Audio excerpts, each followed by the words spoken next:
നീതിമാനാകും മാർയൗസേപ്പിതാവേ, തിരുക്കുടുംബത്തിൻ പാലകനേ. നീതിമാനാകും മാർയൗസേപ്പിതാവേ, തിരുക്കുടുംബത്തിൻ പാലകനേ. ഈശോ മിശിഹായ്ക്ക് സ്തുതിയായിരിക്കട്ടെ. വിശുദ്ധ യോസേപ്പിതാവിന്റെ നിർമ്മല ഹൃദയ പ്രതിഷ്ഠ 28-ാം ദിവസം. വേദനിക്കുന്നവരുടെ ആശ്വാസമായ വിശുദ്ധ യോസേപ്പിതാവ്.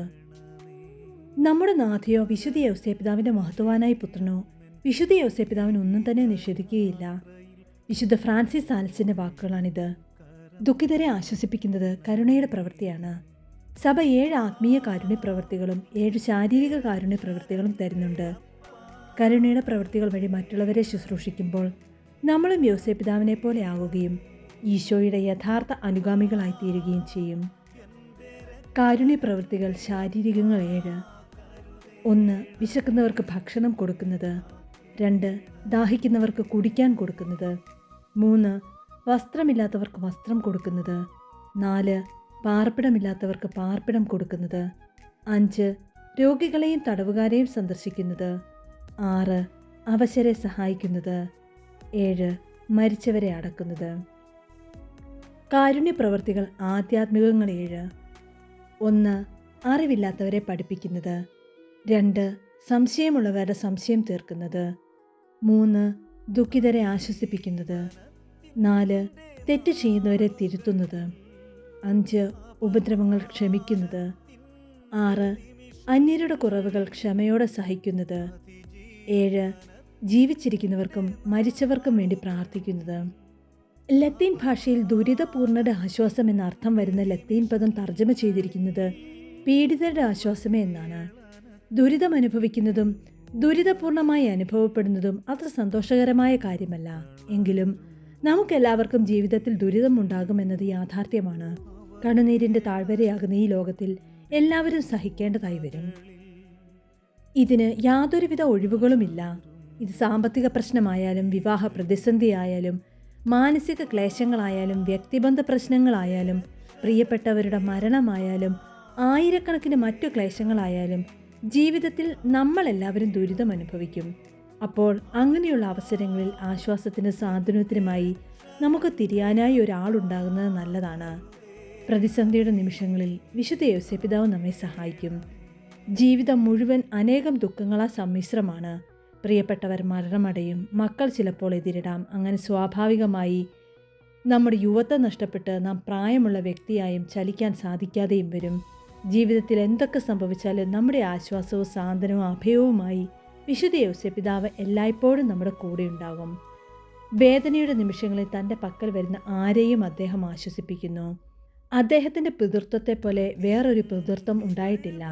നമ്മുടെ നല്ല പിതാവായ വിശുദ്ധ യോസേപ്പിതാവ് തന്നെ അനേകം പ്രശ്നങ്ങളിലൂടെ കടന്നുപോയിട്ടുള്ളതിനാൽ നമുക്ക് നമ്മെ തന്നെ അവന് സ്വയം ഭരമേൽപ്പിക്കാം. എന്തെന്നാൽ അവൻ അസ്വസ്ഥരായവരുടെ പൂർവ്വപിതാവാണ്. വിശുദ്ധ ജോസഫ് മരല്ലോയുടെ വാക്കുകളാണിത്. ഒരു സ്നേഹമുള്ള പിതാവ് തൻ്റെ മക്കൾ വിഷമത്തിലൂടെ കടന്നു പോകുമ്പോൾ തൻ്റെ മക്കൾക്ക് ആശ്വാസം പകരുന്നു. ഒരു പിതാവിൻ്റെ ജ്ഞാനവും സാന്നിധ്യവും ജീവനും കൊടുക്കുകയും ധൈര്യം കൊടുക്കുകയും ചെയ്യുന്നു. തൻ്റെ വിഷമഘട്ടങ്ങളിൽ നമുക്ക് എല്ലായ്പ്പോഴും നമ്മുടെ പിതാവിൻ്റെ അടുക്കൽ പോകാൻ സാധിക്കുമെന്ന അറിവ് ലോകം തന്നെ തകർന്നു വീണാലും എല്ലാം നേരെയാകുമെന്ന് നമ്മെ ധൈര്യപ്പെടുത്തുന്നു. എന്നാൽ അനേകം ആളുകൾ ഈ രീതിയിലുള്ള ഒരു സ്നേഹം പിതാവിൽ നിന്ന് അനുഭവിക്കുന്നില്ല എന്നുള്ളത് ഖേദകരമാണ്. നമ്മൾ വിശുദ്ധ യോസേപ്പിതാവിൻ്റെ പിതൃത്വത്തിൽ വിശ്രമിക്കണമെന്ന് ദൈവം ആഗ്രഹിക്കുന്നു. വിശുദ്ധ യോസേപ്പിതാവ് നമ്മളെ ഒരിക്കലും പരിത്യജിക്കുകയില്ല.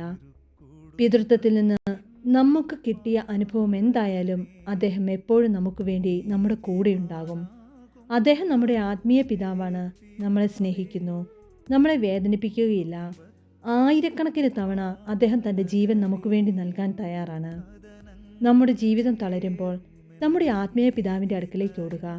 നമ്മുടെ ഹൃദയം മുഴുവൻ അദ്ദേഹത്തിന് പകർന്നു കൊടുക്കുക. നമ്മുടെ പ്രശ്നങ്ങൾ അദ്ദേഹത്തോട് പറയുക.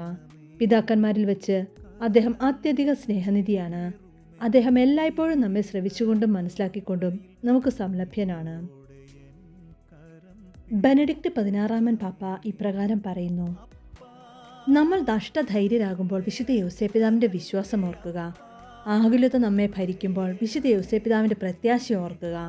മനക്ഷോഭവും വെറുപ്പും നമ്മെ കീഴടക്കുമ്പോൾ കന്യകാമറിയത്തിന്റെ ഉദരത്തിൽ പരിശുദ്ധ റൂഹായാൽ രൂപമെടുത്ത ദിവ്യ ശിശു എന്ന വ്യക്തിയിലൂടെ ദൈവത്തിന്റെ മാനുഷിക മുഖം കണ്ണുകൾ കൊണ്ട് കണ്ട ആദ്യ മനുഷ്യനായ വിശുദ്ധ യൗസേപ്പിതാവിന്റെ സ്നേഹത്തെക്കുറിച്ച് ചിന്തിക്കുക.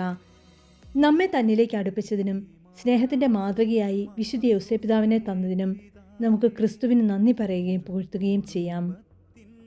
നമുക്ക് അനുദിന പ്രാർത്ഥനകൾ പ്രാർത്ഥിക്കാം.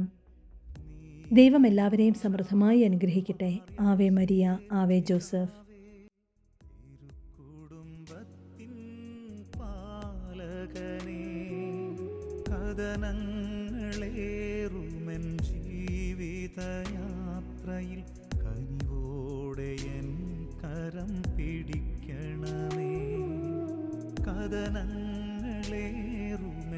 ജീവിതയാത്രയിൽ കനിവോടെ എൻ കരം പിടിക്കണമേ. അപ്പാ, എൻ്റെ രക്ഷകന്റെ അപ്പാ, കരുതേണമേ, കാക്കേണമേ.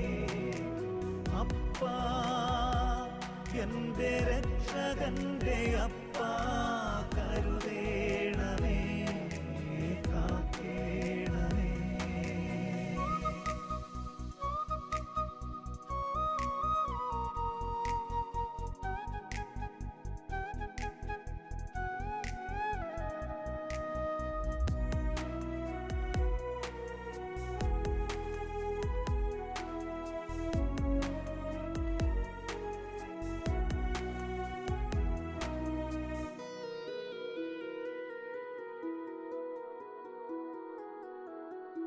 അതിജീവനത്തിൻ്റെ നാളുകളിൽ അപമാനത്തിൻ്റെ നിമിഷങ്ങളിൽ